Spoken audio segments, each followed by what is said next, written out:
India is a land of dichotomies. You may believe that we are a joint family first nation. The reality, 16% of Indian households are joint family. Because of Make in India, you might believe that we are a nation of semiconductor, advanced manufacturing, mobile phone manufacturing. But 70% of the Indian population is engaged in agriculture. If you open the newspaper, you might say e-commerce in India is booming. But what's the reality? 6% of retail sales are e-commerce. Whatever I told you, e-commerce in India is not e-commerce, it is mobile phone commerce. Like I said, India is a land of dichotomies. And when I went down this rabbit hole of trying to find more such dichotomies, I came across the India Insights report from the venture capital firm India Quotient. This year's edition has 160 such dichotomies which you as an entrepreneur, business owner, or anyone who's just generally interested in building a business in India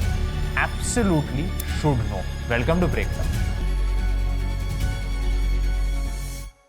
If you've been following the news closely, you would have seen that every week there is some article about the All India Mobile Retailers Association having some problem with Amazon or Flipkart. Recently, the Competition Commission of India has found some evidence that mobile phone OEMs like Samsung and Xiaomi could be colluding with Amazon, Flipkart and other e-commerce portals to offer special discounts, exclusive items and a few other things which are anti-competitive. You would have also seen that every time a new consumer electronic like an iPhone 16, like a PS5 is launched, CEOs of quick commerce companies start live tweeting pictures saying, look at our order statistics, we delivered a PS5 in 7 minutes. But what is going on here? Why is it that the two big acquisitions that Flipkart has made in 2017 was F1 Info Solutions, in 2022 Yantra, which is a refurbished mobile phone website? Why is it that 80% of Flipkart's big billion day sales are mobile phones? In India, e-commerce is actually mobile phone commerce. 52% of the GMV of e-commerce companies in India, and that's the sales, are mobile phones. Now compare this to the rest of the world. The global benchmark is 23% of GMV. You would think that a website like Amazon, like Flipkart, is a horizontal marketplace and therefore caters to a wide range of categories. But you've just seen the reality. The opportunity for you here is to build a vertical focused e-commerce business. And let's look at some examples that have already panned out. In beauty and personal care, you have Nykaa, which is a listed company. In the children's space, you have First Cry, which is also a listed company. And in fashion, you have Myntra, which was acquired by Flipkart, and you have Ajio, which is a part of the Reliance Group. The playbook to build a vertical focused e-commerce company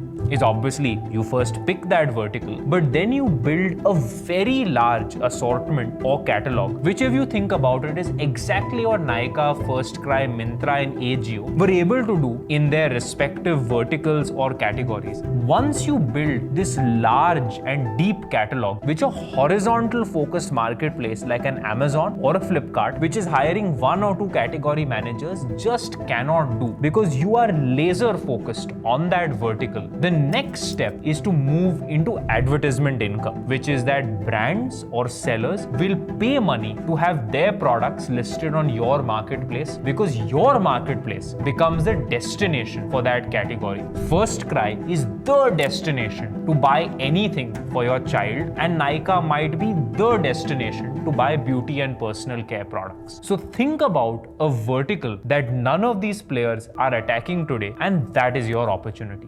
The second dichotomy really took me back in time to when I was a child. And I remember the first car that my family bought was that small Hyundai Santro, and I was so excited to take a ride in it. But where are the hatchbacks today? I don't see too many on the roads, but instead what I've started to see is a lot of children popping their head from the sunroof in their parents' car. And I clearly do not remember any of my friends, regardless of how rich they were, to have had a sunroof in their car. So something clearly is changing, and the data says that 25% of vehicles bought today have a hatchback, and this was only about 7% not too long ago. Let's look at another related data point. When Apple came to India, its revenue even 10 years ago was below 5,000 crore of annual sales. You'll be amazed, in the most recent financial year, it was 50,000 crore rupees. That's 10x in a decade. Clearly, India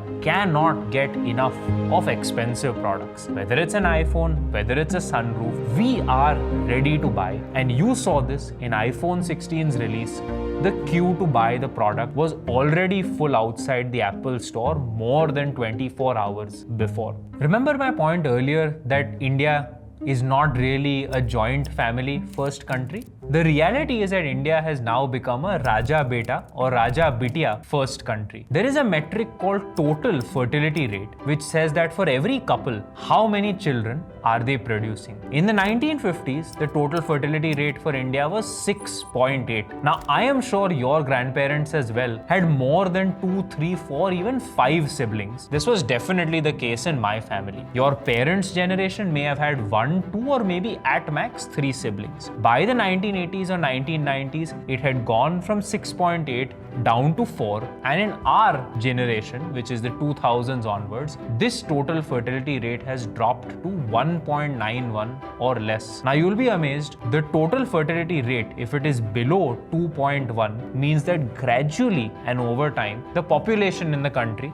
will start to reduce. In simple words, what this means is we are having less children, and if we are having less children, it's more likely that your child is your Raja Beta or your Raja Bitiya. It also means that you, as the Raja Bitiya or the Raja Beta, are going to inherit the real estate and the wealth from your parents. It also means that you are more likely to go abroad and study. The statistics say in the last 6 years alone, studying abroad has increased almost 4x. This is the opportunity. Earlier, India was an unbranded economy, where we would wear whatever t-shirt, whatever jeans, whatever shoes. Used to wear Bata, used to be damn happy, I used to be damn happy. But now, the Raja Beta or Raja Bitiya who studied abroad, seen Western culture, seen the brand power, has come back to India. Even the ones who've not studied abroad have definitely started to observe the importance of branded products. The opportunity is premiumization. What does premiumization mean? Earlier hatchback, now SUV. Earlier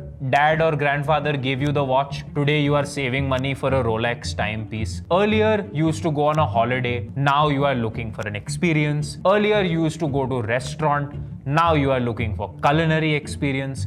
Earlier you used to wear any unbranded clothes. Today you want branded clothes. Premiumization simply means that you as a customer, in this case the Raja Beta or Raja Bitiya, is willing to pay more money for a premium product, a premium experience, or a premium service. So let's move on to the third dichotomy. We all know that India is an IT services powerhouse. A lot of our friends work at an Infosys, at a Wipro, or some other IT services company. Sometimes they get to go on site to their clients in Europe, in the US, or some other geography like the Middle East. The dichotomy here is that we may export $193 billion of software services, but we import software. Now let's pause here for a minute. Look at what's happening. You are most likely watching this video on an Android mobile phone where you've downloaded the YouTube app through the Google Play Store. So the software here is that which is run by Google, which is an overseas company. When you go back to your workplace, just observe this. It's very likely that you're working on a Windows operating system machine. Windows is owned by Microsoft. Microsoft is a foreign company. If you work in sales, marketing, or some other domain, you might be using a CRM software, and it's very likely that you are using Salesforce or HubSpot or one of the other foreign vendors. The reality is that while we are exporting ourselves, the IT service professionals, we are importing software that we use to provide the service, and therein lies the dichotomy. We provide the service, but we are yet to start building the software. The India Insights report by India Quotient makes a very valid point. And they say that the government of India is pushing hard for Make in India through a variety of production-linked incentive and design-linked incentive schemes for the manufacturing industry. There's approximately 1,20,000 crores which is allocated for domestic semiconductor manufacturing. there is approximately 70,000 crores which has been allocated over the last decade to make EVs in India. There was FAME 1, FAME 2 and other production linked incentive schemes. But when it comes to software, we have absolutely no Make in India schemes. But remember that you as an entrepreneur should not be waiting for the government to come and say, here is a scheme, now build. There is an opportunity for you to build software for India. If we look back at the recent history, you will see that Indians have performed incredibly well in building software for the overseas market. You have Zoho, which is the bootstrapped billion-dollar company. You have Freshworks, which has raised venture capital money and gone public on Nasdaq in the USA. But Zoho and Freshworks sell to overseas. What about selling software in India? The opportunity here is to go first principles and think about how building for the Indian consumer is different from building for the Western consumer. And I'll let you in on two jokes that I always hear from people. In India, in software, scale is easy, but sales is hard. In the West, a small and medium scale business owner is comfortable being treated like any other customer, which is to say, I will go see your product, I will go put my credit card and I will use it. One of my own portfolio companies has told me the story of where the CEO of a small company in the US paying $100,000, that's more than 1 crore rupees per annum to the company for the software,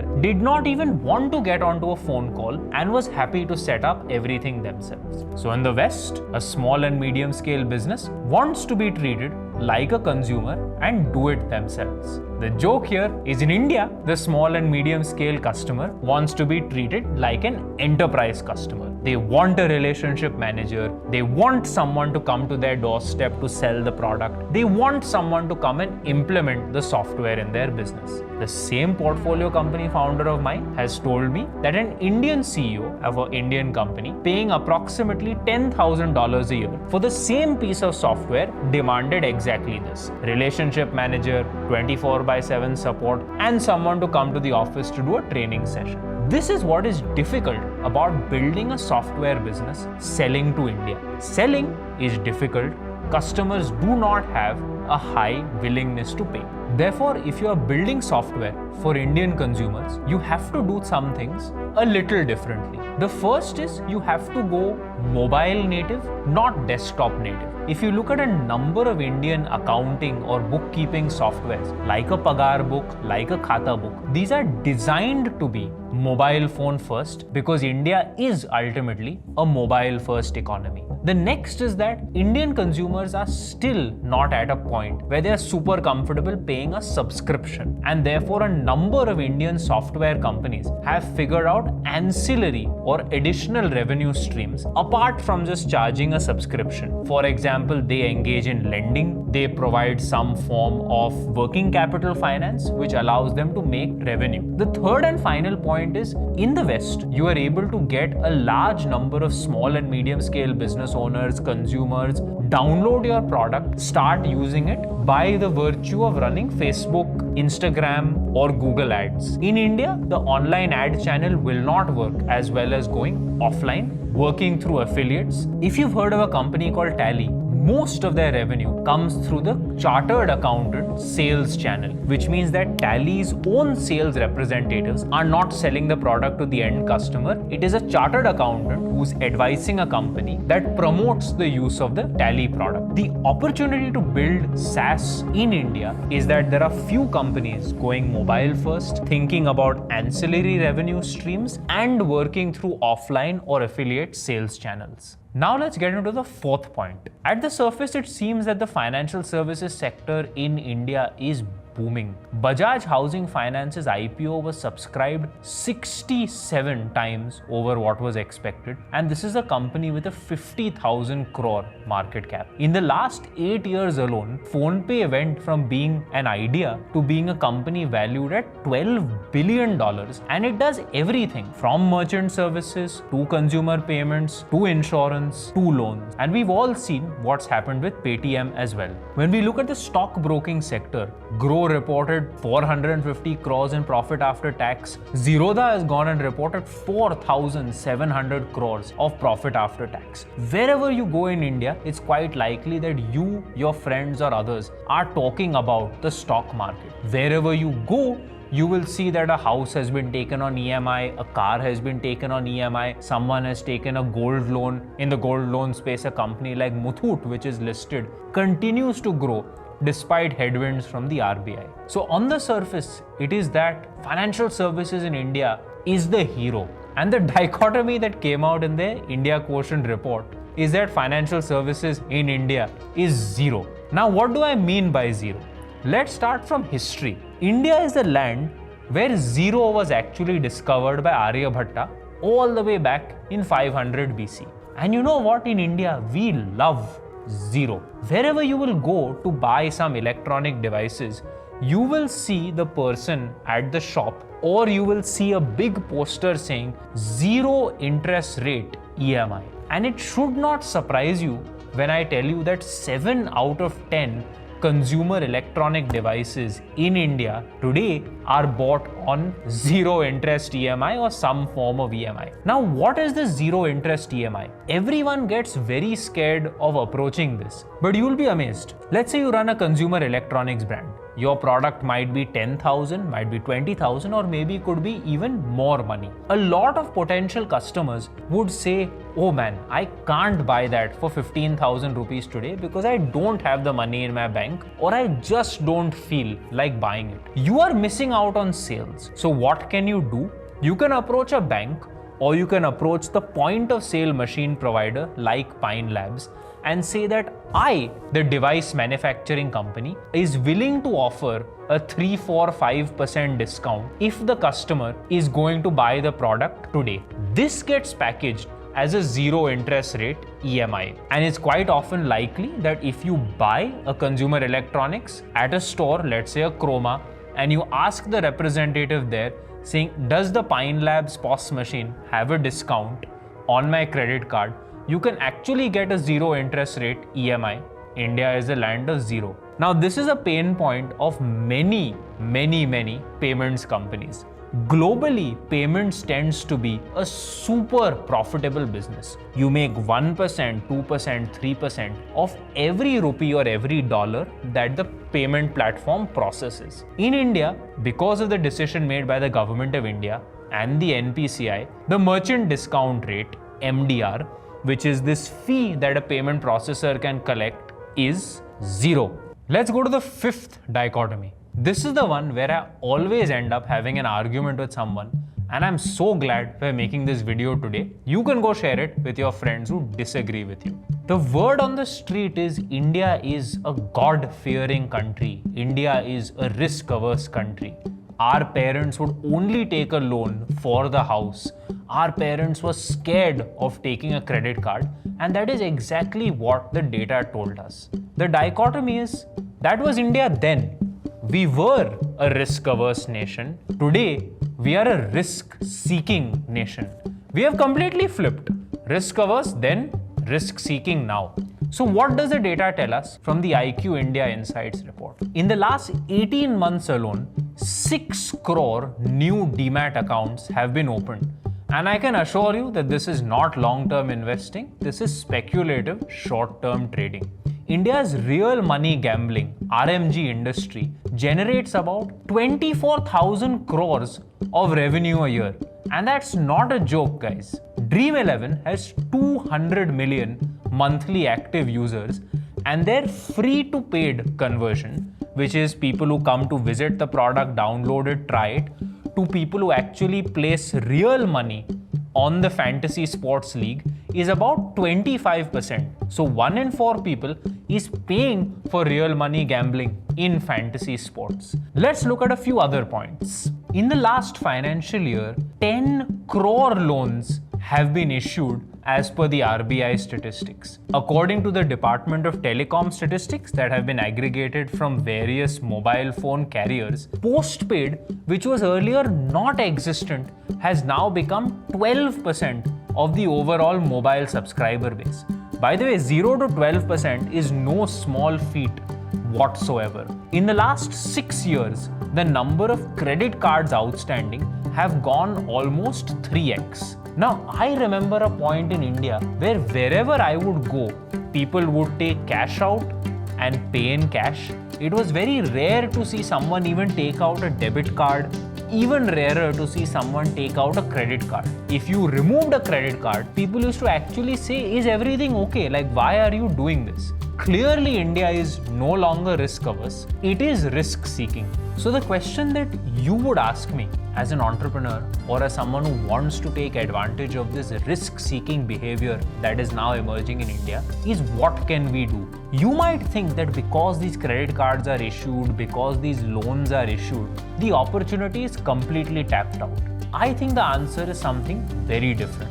There is still an opportunity to bring credit products, whether it's a credit card, whether it's a short-term loan, to new to credit customers or customers who have just started building their credit score. See, when you offer to take a loan from a bank, they look at your credit history. But if you've never taken a loan before, you've recently opened a bank account as a graduate, or you don't have an existing credit card, you have no credit history, but you could be earning well, there is an opportunity to build credit products and other financial products for such new to credit customers. And of course, you should go back to offline behavior that happens in towns, cities, and villages. That's all for this video. We've covered dichotomies about India that I found very interesting, but you might find some others more interesting, and therefore you should go check out the India Insights report by India Quotient, which is in the video description linked below. Until next time, see you in the next breakdown. Bye bye.